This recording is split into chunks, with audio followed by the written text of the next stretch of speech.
Всем привет.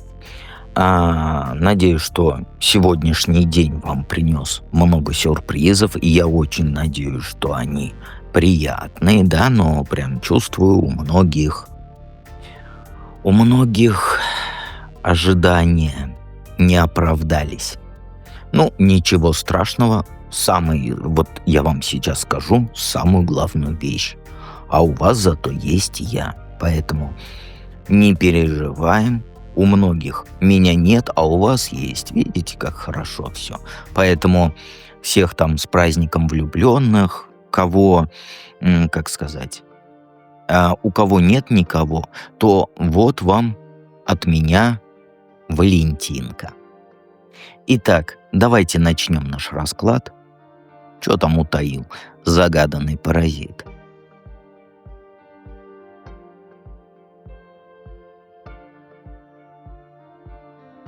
Так, первый вариант.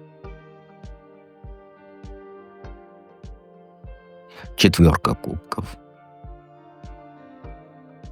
Отшельник. Звезда. Туз мечей. Смерть. Паж жезлов. И десятка пентаклей. Сейчас посмотрю то, что все помещается. Да, все помещается в кадр. Ну смотри, сразу говорю, сегодня я слова не подбираю, я себя не останавливаю.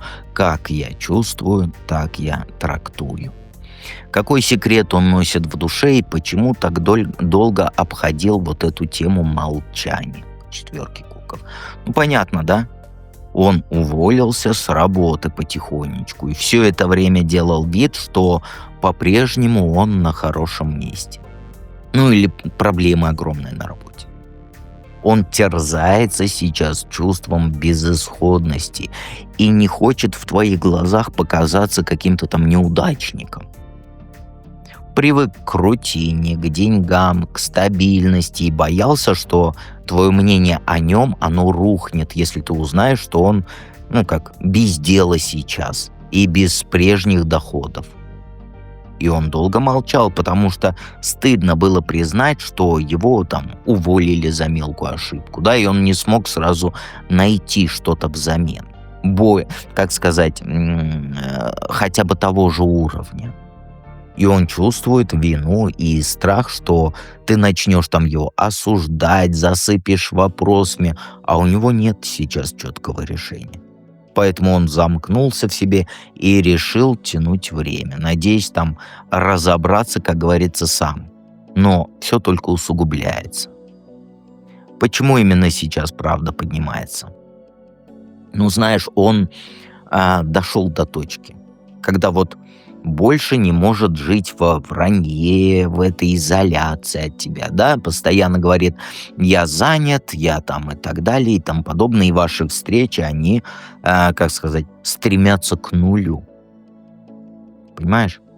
И он вот сейчас он чувствует себя одиноким, как будто вот все время прячется, в своей скорлупе. Пока ты смотришь на него с удивлением, да, там, почему все так, почему он так стал холоднее, нелюдимее, да? А он понял, что сейчас дальше скрывать уж бессмысленно. Долги растут, отговорки про рабочие дела, они начинают звучать фальшиво.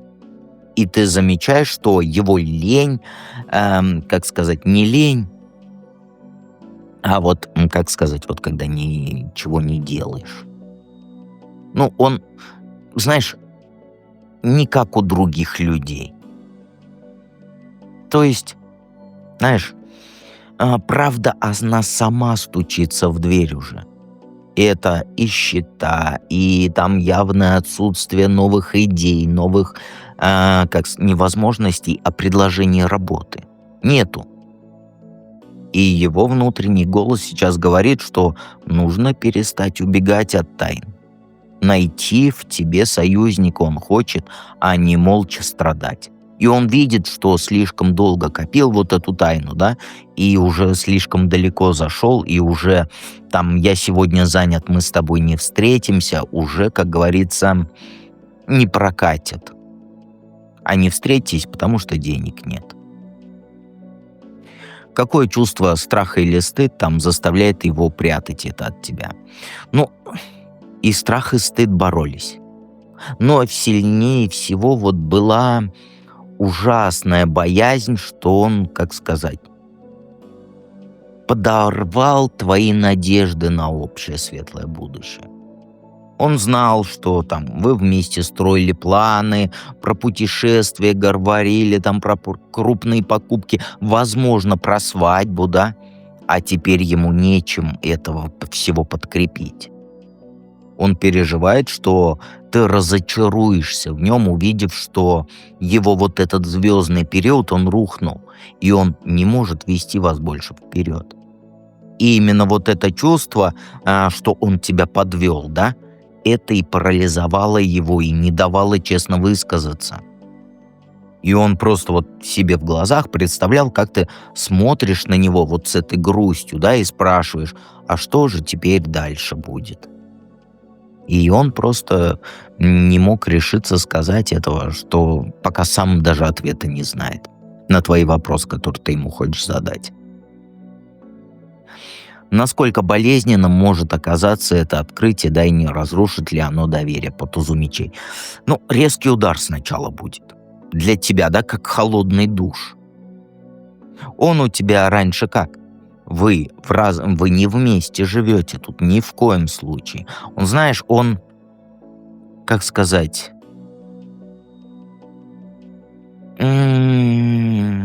вот для тебя это будет вот этот резкий удар, потому что любимый человек, да, все это время скрывал вот это все. И это реально пошатнет твое доверие. Ты почувствуешь себя вот как бы обманутой, да? Задашься вопросом, почему он там сразу не поделился. И что тебе вообще от него не нужны деньги. А он этого не понимает, понимаешь? И он просто отстранялся. Но одновременно туз мечей, он, знаешь, ясность несет. То есть и это вас обоих освободит от лжи. Если хватит смелости взглянуть правде в глаза, да, не искать там виноватого и так далее, то это даже укрепит ваш союз. Боль сильная будет, потому что ты не ожидала, что он может врать о работе, да? Но если вы тут же перейдете к поиску решения, а не вот к этим упрекам, да, то этот кризис будет точкой обновления.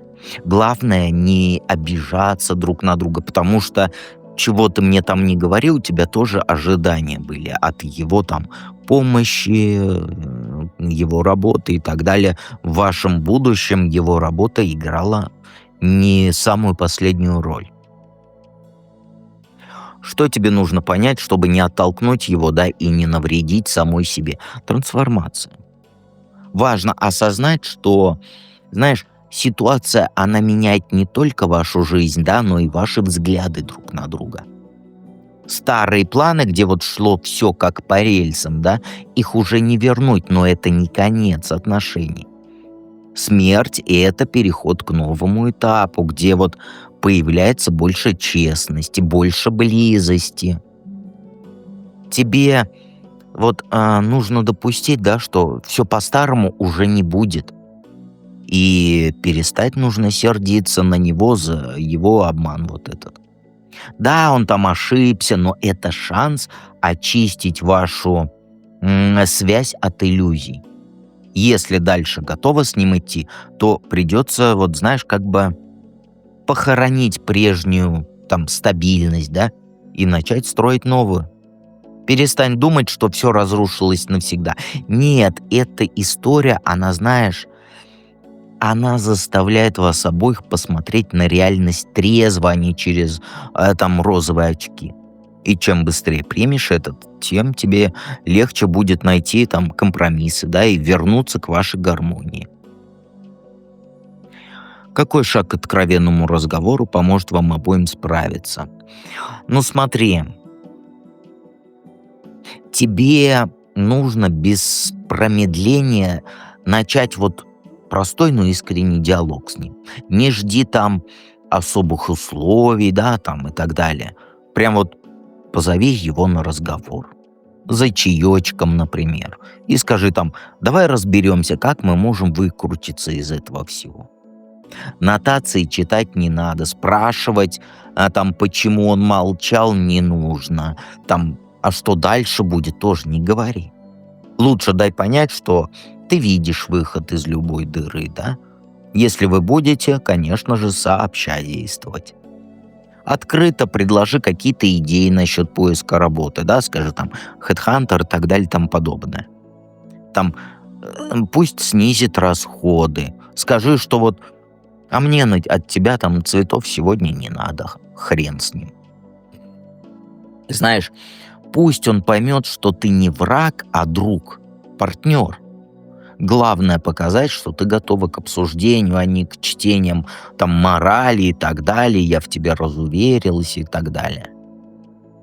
По жезлов, он, знаешь, это про легкий, но решительный шаг. И вот так ты сломаешь напряжение и дашь ему сигнал, что не нужно бояться там твоих истерик и прочего, и прочего. Или там, что ты в нем разочаруешься. А если он ощутит твою поддержку, да, то он навстречу пойдет, и его закрытость, она растает. Чем в итоге все обернется, да? Станет ли оно крахом отношений или началом новой близости? Трактовать даже не нужно. Это будет фундаментом вашей совместной вот этой семейной жизни, если вы справитесь, как говорится, с эмоциями своими. То есть вы станете семьей. Десятка пентаклей — это семейная карта. Ну и денежная еще, но семейная. Вы, как сказать, вам придется перестроить бюджет. Да. Вам будет сложно. Да. Научиться гибкости. Да. Но и друг друга поддерживать в поисках, например, вот той же самой новой работы для него, да? И вот если все правильно сделать, то отношения станут крепче.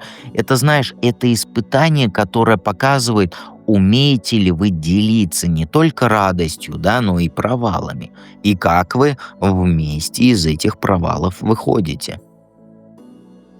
Сможете держаться вместе, то по итогу получите более надежную семью, да? Ощущение, что вместе вы прям сила. Он увидит, что ты способна поддержать, а ты поймешь, что можете пережить любые какашки от жизни, без всякой лжи. То есть укрепит ваше взаимное доверие и даст уверенность в общем будущем вашем. Тут все просто. Давайте перейдем ко второму варианту.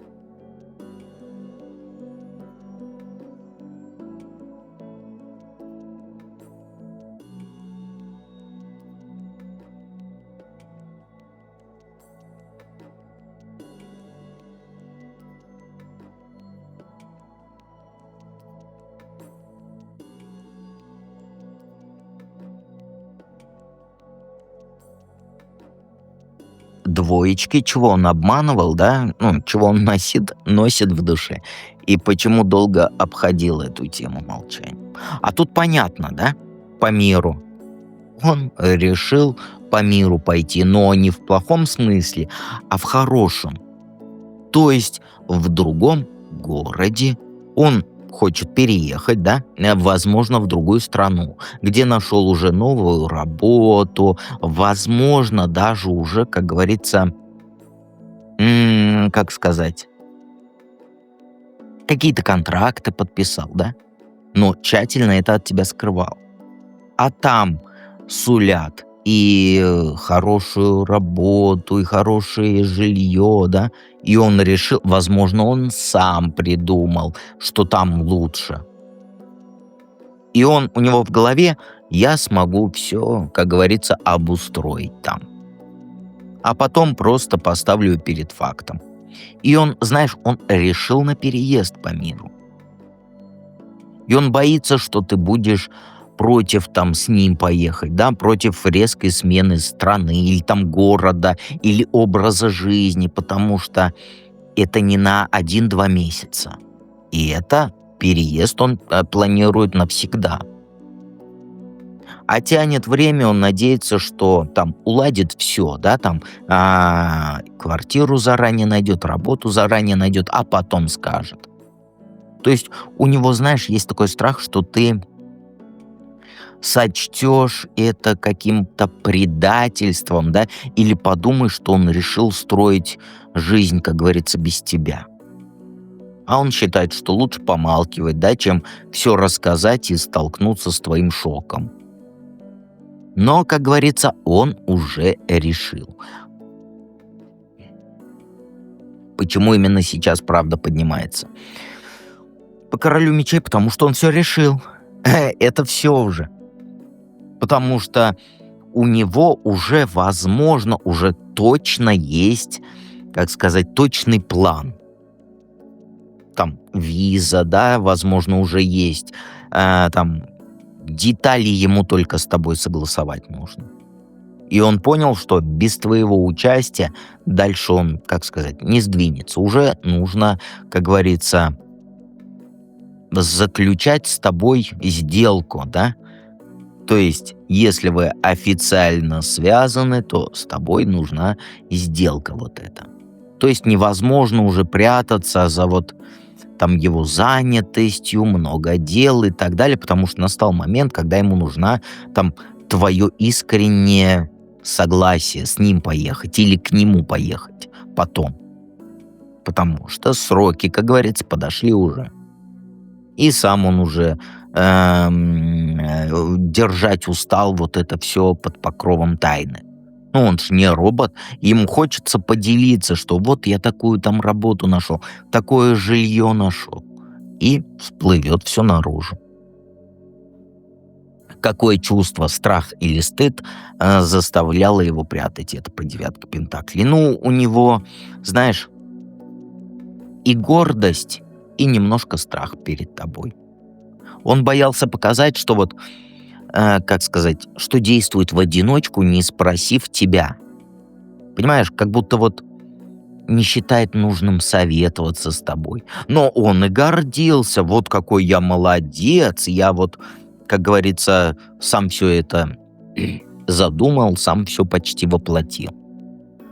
И он, знаешь, он чувствовал, что если сразу расскажет, то придется признавать, что все он это организовал, да, без твоего мнения. И что ты будешь задавать кучу, ну, вопросов, которые ему не нравятся. Например, там, почему не сказал, почему не спросил, а ты вообще спросил, готова ли я уехать, твое любименькое, да? А ему было стыдно признаться, что он решил все за двоих, потому что хотел выглядеть вот, как сказать, самостоятельным героем, который сам спасает все положение, сам все планирует и так далее. А страх в том заключался, что ты расценишь это как эгоизм. И вся его вот эта красивая мечта про успешный красивый переезд скандалом обернется. Насколько болезненно может оказаться это открытие, не разрушит ли оно доверие по восьмерке пентаклей?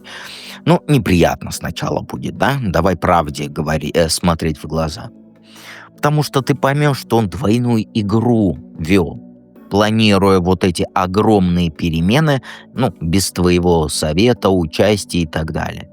И знаешь, сначала покажется, что вот доверие подорвано. Ну, ты будешь, конечно же, в шоке, потому что ты, возможно, даже скандал закатишь.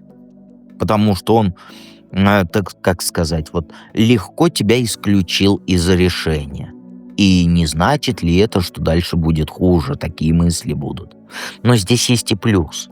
Он тебе не изменяет, он тебя в чувствах не обманывал. Он просто действует, вот, как сказать, на благоприятные условия для вашей жизни. Это, конечно, больно ударит по твоему ощущению, что мы там все вместе решаем. Но если вы начнете спокойно обсуждать, кто какую роль играет в переезде, да, как распределять обязанности, что дальше и так далее, то доверие можно восстановить. Главное не уходить в эти упреки. а посмотреть, чего он добивается и почему он так решил. Понимаешь? Да, не будет вот этот немножко разлом, потому что у тебя будет в голове, как это так без меня решил. Но при желании он, как говорится, все у вас легко склеится. Что тебе нужно понять, чтобы не оттолкнуть его, да, и самой себе не навредить? Ну, ты должна осознать, что он тебя там предать, унизить и так далее не хотел. Он сделал выбор, который считал правильным для вашего общего будущего. Он мужик. Да, он там совершил вот эту ошибку, да, не посоветовавшись. И если сейчас ты будешь, вот как говорится, истерики закатывать, упираться рогом, да, объявишь ему, возможно, бойкот даже, молча будешь, то ты рискуешь потерять любовь. Нужно понять, да, что ключ, он в диалоге у вас. Не в претензиях, не в ультиматумах, не в прочем вот этим всем, да, а в совместном принятии решений. Если вместо крика там «ты меня обманул», да, то и ты вместо вот этого спокойно спросишь там «а как нам теперь что нам теперь дальше делать?», то он почувствует, что вы все еще команда. Это спасет ваши чувства, потому что корень вот этой ситуации — его желание обеспечить вам лучшее будущее. Пусть и таким вот, как сказать, странным способом. С плеча не руби. Ты только себе и ему больнее сделаешь. Поговори серьезно, спокойно, без вот этих манипуляций. Какой шаг к откровенному разговору поможет вам обоим справиться с вот этой правдой? Но тебе нужно с ним, как сказать, вот обсудить все в каком-то спокойном месте, где вас вот никто не потревожит. Там дома за ужином, да, в кафе тихом. И поговорите. Скажи ему, расскажи мне план целиком. Когда переезжать ты хочешь, там какая работа, что от меня требуется и так далее и тому подобное. Пусть он выложит всю информацию, а ты просто слушай и уточняющие вопросы задавай. То есть в спокойной атмосфере, понимаешь? Чтобы это не был какой-то скандальный допрос, да? А вот как совместная подготовка к большому событию. И вот такая дружеская обстановка, она поможет ему раскрыться. Без вот этого страха, что ты его там осудишь или там высмеешь, скажешь, ты дебил и так далее.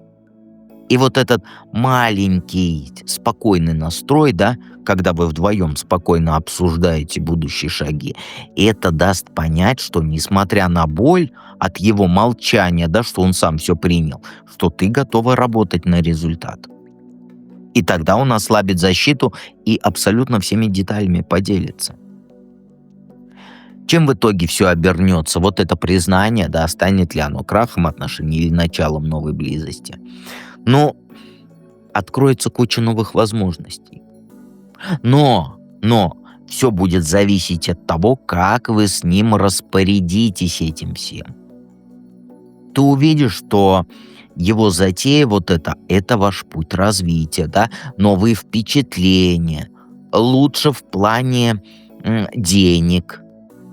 Но если вы не будете разговаривать, там, взвешивать все, да, то легко можете увлечься вот этими фантазиями, да, про хорошую жизнь и вляпаться, как говорится, в неподъемные проблемы.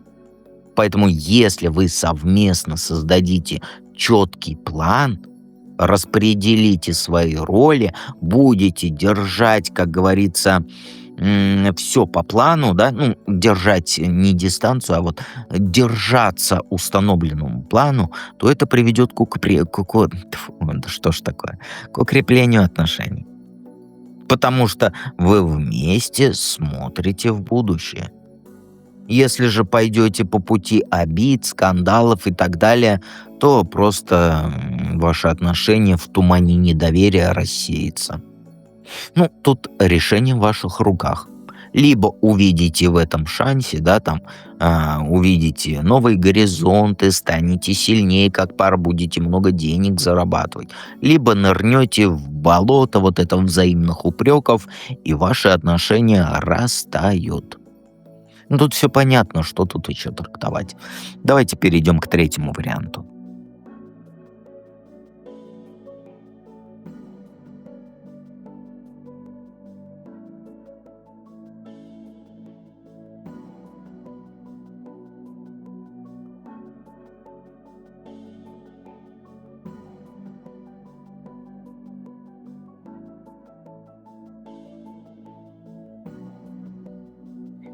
Ну что, троечки, сегодня напрямик говорю так, как вижу, и себя не сдерживаю. Поэтому расклады точечные. Ну, что поделаешь. А по пятерке мечей понятно, да, что скрывает? Так, первый вопрос, какой секрет он носит в душе? А он крупную сумму денег занял. У там своего друга, знакомого и так далее. И причем сделал это тихонечко, без твоего ведома.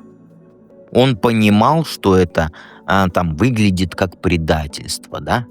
Брать деньги, и это риск, как сказать, ну, риск не отдать.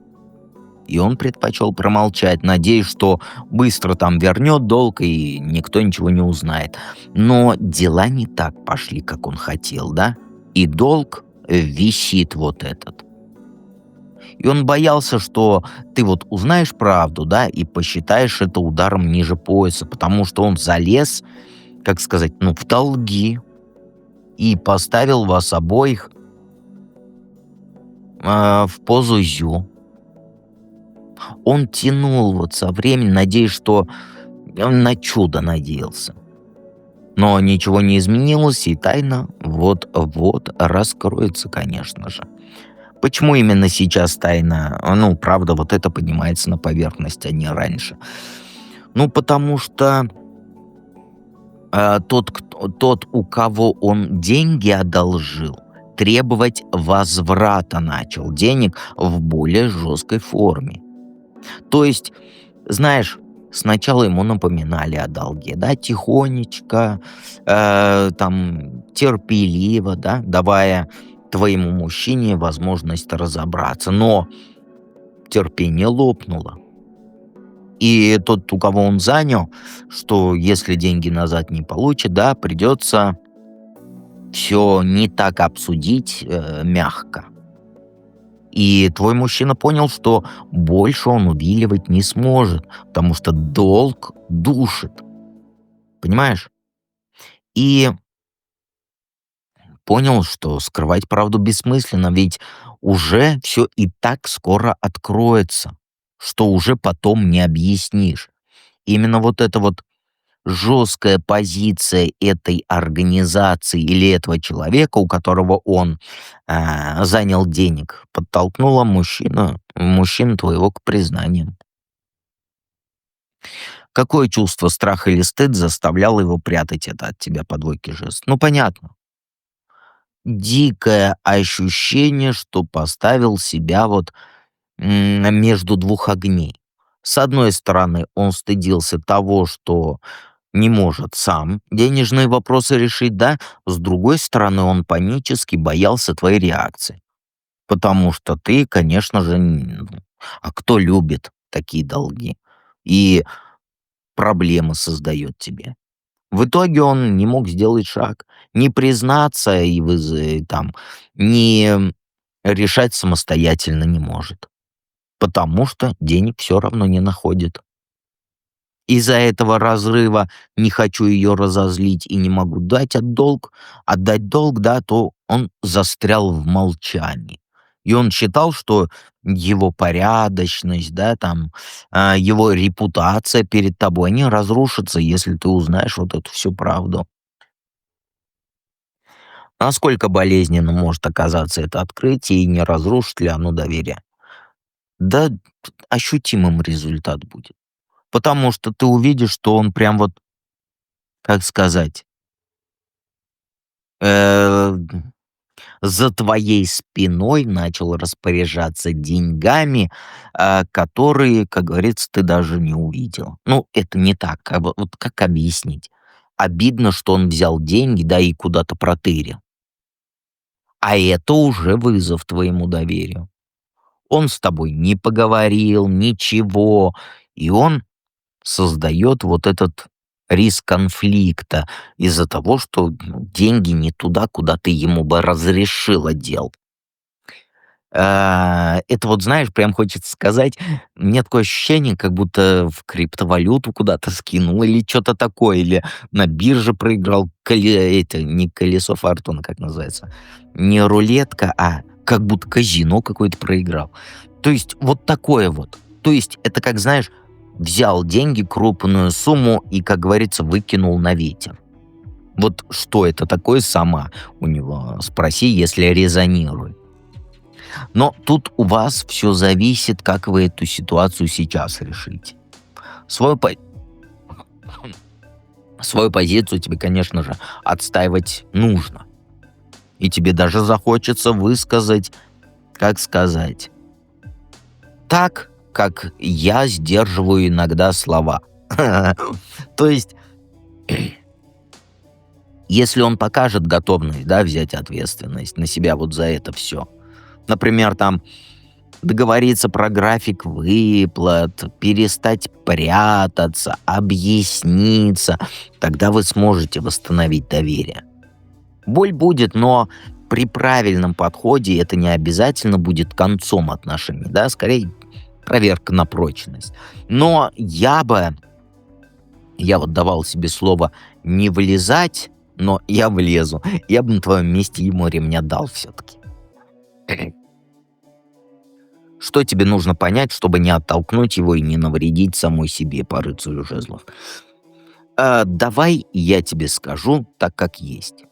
Как я это думаю. Что тебе нужно понять? Рыцарь жезлов, рыцарь огня. Что, знаешь, важно тебе осознать, что он по-глупому поступил, да. Но он старался какой-то там выход найти, да, там, не желая тебя до этого обременять. Я бы сказал, что по рыцарю жезлов нужно ему прям взбучку устроить. А рыцарь огня, а чего вы хотели? Но я так, конечно же, не скажу ни в коем случае, нет, потому что я за вас обоих, я на нейтральной стороне, и не скажу тебе ни в коем случае, что ему надо так нахлестать, чтобы у него больше не было, как сказать, возможностей, чтобы в долг брать. Но я так не скажу, потому что я молодец. Да, он там неверный путь выбрал, да, но он действовал порывисто, с желанием спасти, за этой, как сказать, не за мечтой, а вот что такое вот, как сказать, давай другими словами объясню, чего я хочу сказать. Это вот когда гонишься за такой мечтой стать миллиардером в одном моменте. Понимаешь? Вот он вот за этим гнался, чтобы вас обеспечить, купить машину, квартиру, а еще там он купит всего тебе шубу даже. И так как я не занимаю ничью из ваших сторон, то я бы вот никогда тебе не сказал, что ему надо, скандал устроить. Понимаешь? Я так никогда тебе не посоветую. Никогда. И на полотенце еще, вот я, знаешь, что тебе еще не скажу? Возьми... Нет, я так не скажу. Вот. Я запутался. Я немножко, как сказать, перевозбудился эмоционально. Я бы, знаешь, как тебе никогда не посоветовал? Никогда не бери длинное полотенце, никогда. Не завязывай узел из полотенца на одном конце. И никогда его не хлестай этим узлом на полотенце. Просто никогда так не делай, понимаешь? Никогда. Никаких скандалов, никаких вот этих полотенец, особенно если оно мокрое, вот этот угол, так никогда делать не нужно. Ни в коем случае. Потому что он думал, что он там такой особенный, что один из миллиардов людей, который вот, у которого получится. Он же не виноват. Поэтому полотенцем так ни в коем случае не делай. Понимаешь? Никогда. Какой шаг к откровенному разговору поможет вам обоим справиться с вот этой всплывшей правдой? Знаешь, тут реальная стратегия по шестерке мечей, это, знаешь, спроси у него, как он собирается возвращать долг. Но при этом вот этим полотенцем, на котором завязан узелок, его ни в коем случае не трогай в это время. Нет, потому что вы оба умнички. Нужно, знаешь, спокойненько, без полотенец, без скандалов, спросить, как он намерен восстановить, возвращать вот этот долг. Понимаешь? Это должен быть спокойный разговор, без всяких упреков, да? Пусть он объяснит, откуда этот человек хочет брать деньги, чтобы отдать долг, и сколько времени ему нужно, и чем ты можешь ему не помочь. И проговаривая вот эти все детали, вы хаоса берете, страхи между собой берете и заодно покажете друг другу, что вы вдвоем можете все урегулировать, все цивилизованно. Без скандалов, без полотенец. Только знаешь, вот я бы никогда не сказал, что полотенце туго затяни, да, и намочи, чтобы оно мокрое было. Прям вот, чтобы намокло. Но не с твоей стороны полотенце, да, где бы ты держала, а вот где именно вот этот узелок. Так никогда не делай. Потому что дед тебе говорит, так ни в коем случае нельзя. Понимаешь? И узнай его четкий план. Как он хочет от всего этого, избавляться от этого долга. И тогда ваши отношения выйдут на нормальные рельсы вашей любви. Понимаешь? Дед. Чем это все обернется, тут два варианта развития. Или ты послушаешь меня, да, и, спокойно все объяснишь, и у вас будет все хорошо. Или научитесь вместе решать проблемные вопросы в плане долгов. Понимаешь? То есть, или ты за него отдашь долг, но, знаешь, но это не даст хорошего вывода для него. Потому что он будет что думать, если я еще раз возьму деньги на какие-то свои замутненные схемы, то она опять за меня долг отдаст. А если послушаешь деда, понимаешь? А дед у нас что? Это спокойствие. Это урегулирование любого конфликта. Вот если бы я бы был тобой, да, но я тебе говорю, сразу говорю, я тебе это не советую. Ни в коем случае так не делай. Я бы этим полотенцем молча, вот прям ни слова не говоря, просто пока я бы не устал. Но вам так делать ни в коем случае нельзя, потому что вам нужно показать, что вы люди взрослые, что вы готовы к диалогу оба, да, к поиску компромиссов, даже вот неприятные моменты, они укрепляют союз. Понимаешь? И вы научитесь не прятать друг от друга ложь. Вместе будете разгребать завалы, особенно ты. Понимаешь? Ну, на самом деле, это все вас сблизит. Даст чувство, что вы можете пережить любые там штормы, сохраняя уважение между вами, поддержку. Поэтому поддержи им, подари ему полотенце. Понимаешь? А в полотенце заверни леща. Но, понимаешь, так нельзя делать, потому что нужен откровенный, добрый диалог, к чему и призывает последняя карта Дед. И помни, что Дед, он всегда рядом.